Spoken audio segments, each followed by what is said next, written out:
Good afternoon, wine-loving friends, social media-ites, people who scroll through random feeds at any time of the day and happen to come across here. You're all welcome. I'm Chris.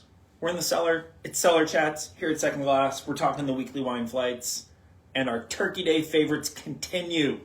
We are off to France, and we are drinking perhaps maybe not what you thought we might be drinking when you heard me say we were off to France.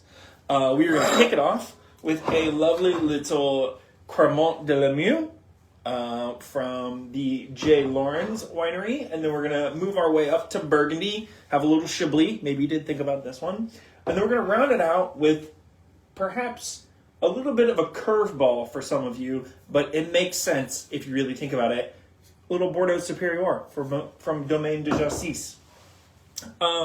I think that regardless of who you talk to, France tends to be the first place people think of when they think about pairing some kind of wine with their Turkey Day food. Or you're just having some kind of Turkey Day styled food. You know, a roasted bird of some sort, whether it be turkey or chicken or what have you. Some mashed potatoes, whatever it is, whatever's on your typical Thanksgiving Day gathering, plate, table, etc. I think France is the first place that people think about, which seems weird considering Thanksgiving is an exclusively American holiday. The first thing you would think about is maybe USA. But hey, I get it. One of the main reasons I think people go this direction is because the foods, classic Thanksgiving food is pretty heavy. And French wine tends to have a little more freshness. Again, we're generalizing here. Other than like what is typically thought of as American wine. So I think that's why we tend to go there. And let's be honest, the great fruity characteristics of French wines work really well. Now, traditionally speaking, we're thinking Beaujolais, we're thinking red Burgundies, we're thinking Rhone, probably thinking Champagne because it's a celebratory day, so we always want celebration. We didn't forget the bubbles. We're just not having champagne. So, J. Lawrence, this is Crémant de Limoux, down in the south. For all intents and purposes, probably, or really is, the original place for sparkling wine. Yes, you heard that right. Champagne is not where sparkling wine originated.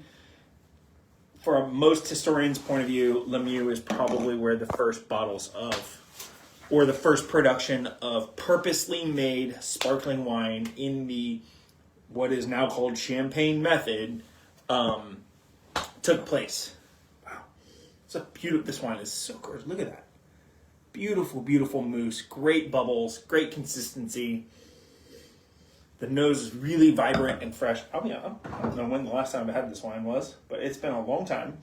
And I'll be totally honest, I don't recall what the grapes are in here. But at the end of the day, that doesn't really matter. Does the wine taste good? Does it smell good? Does it work with what I'm eating? Absolutely. Again, citrus, mineral, a little bit of almost kind of like a peach character, like not like a sweet peach, but just like kind of peachy. Like you walk past the peach bin in the grocery store and you just got a whiff of fresh peaches. You're like, wow, that smells delicious. That's kind of what this is doing for me.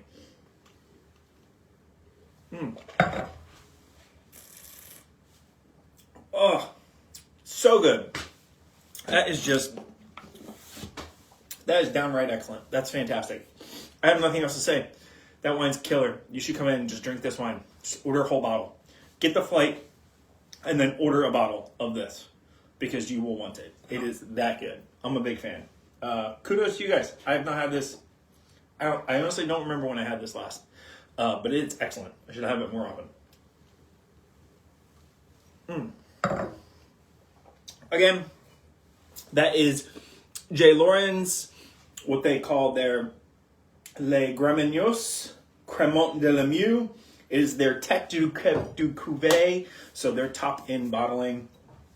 All right, we're going to move from there on up to Burgundy. That's right, off to Burgundy to have some Chablis. Because if you're going to have Chardonnay on Thanksgiving or with any Thanksgiving food, I think Chablis is probably the absolute best option. Yes, you can have other great Burgundies, some Bourgogne Blancs. You can have some really expensive, like fancy crus. But honestly, I think the wine that deserves to be at that table is Chablis, particularly around here, because what happens in southeastern Carolina when we talk about Thanksgiving is that this area, historically, people have always had oysters. And what goes great with oysters? A lot of things, but namely Chablis.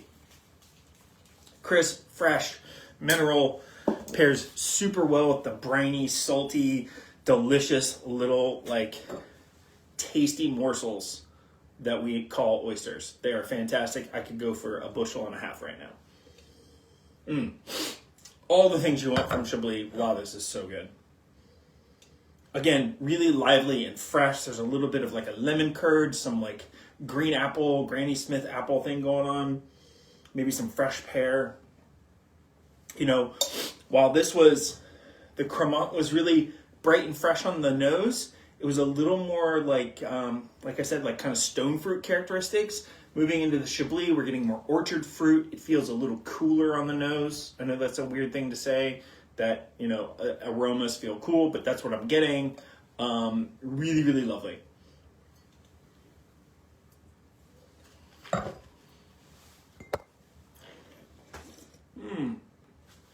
Wow. Lively, crisp. Man, that's good. And I know it's finally, wow, and there's like this, I'm getting this slightly like, not creamy, but there's a really beautiful like textured, layered flavor characteristics that kind of finishes on the palate. This wine punches way above its weight class. It's bright and it's fresh up front, and then texture and mouthfeel, perfect to cut through any like Thanksgiving festivity or a lovely dish off the menu here at Second Class, because obviously you're going to come in and have flights. You got to order some food. And this wine is going to do all the things. All the things. That's all you need. What I was trying to say is, you know, we're just on a roller coaster. I think if you go through and look at the videos, every other week it's cooler here, and the other weeks it's really warm. So like last week, I would think I was sweating while I was sitting here. Today, perfect afternoon. Clear skies, cool but not cold. You know, I've got like a jacket on. You could be wearing a sweater, but you'd be comfortable, you know, not sweating to death necessarily.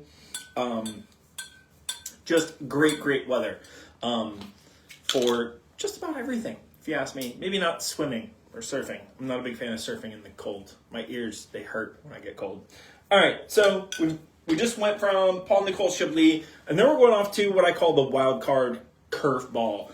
Domaine de Justice Bordeaux Supérieur. Okay, so I think in all my years of selling wine to people, Bordeaux is probably the last thing I think about when it comes to Thanksgiving. And for a lot of reasons, you know, I just think of Cabernet Sauvignon typically as like the primary grape of Bordeaux, although Cab Franc and Merlot are are just as prevalent in Great Bordeaux as Cabernet Sauvignon is. And I think that just, for whatever reason, I think it's going to be a heavier wine. And oftentimes it can be, don't get me wrong, it can be a heavier wine, particularly if you get Bordeaux-style blends from the New World, or certain Bordeaux producers tend to be a little bigger, denser, a little riper in style. But, and that bigger, denser, ripe doesn't always work with a really heavy meal. But traditional, classically styled Bordeaux is not that heavy. I mean, we're talking about a place that the main food that historically they've eaten there is fish, and they drink their red wines with fish.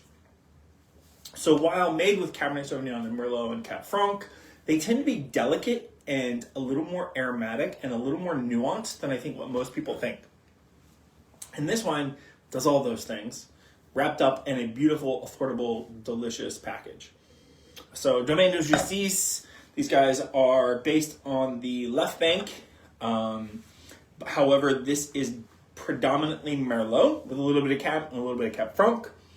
On the nose, it is classically Bordeaux blend, if I've ever smelled one. A little cassis, kind of gravelly, graphite minerality. You get that like lead pencil maybe a little like anise licorice character. Blackberry, dark black raspberry.